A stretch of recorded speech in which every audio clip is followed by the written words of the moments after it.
We're going to start off with 1 pound of ground turkey or ground beef. And if you've been following me, you know I'm using ground turkey due to my allergies.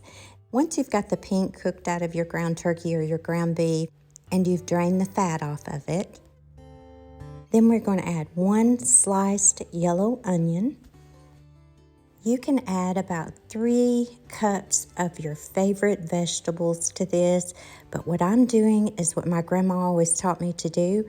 Once I make a side dish of vegetables and we have a little left over, I do not waste them. I put them in a coffee container and I keep this in my freezer. I call this my coffee can soup.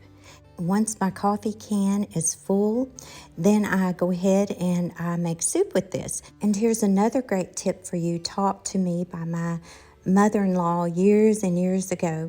You can use a jar of pizza sauce, spaghetti sauce, pasta sauce, and you can make soup out of that. And you do not need to add any seasoning to this. You've already got your seasoning. So I usually add anywhere from half of the jar to maybe 2/3 of the jar of spaghetti sauce. But in order to make soup, you will need to add some water to this. I add about 1 cup of water to 1/3 of the jar of pasta sauce. That's the ratio that I use. And this gives it such a great flavor. And don't waste that pasta sauce either. You can put that in your coffee can that you put in the freezer with your vegetables. This is a great frugal way to cut back on your grocery bill.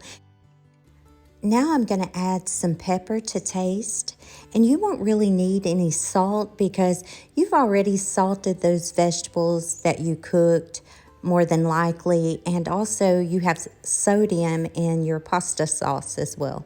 And I think the same could be said about pepper, but I like pepper. Y'all know I do. I like lots and lots of pepper. Now I like to just put a lid on this and leave a little crack where the steam can come out, and I will let this cook on simmer for about 30 minutes. And voila, dinner is ready to be served. And if you like fried cornbread like my husband and I do, then fried cornbread goes so well with this soup.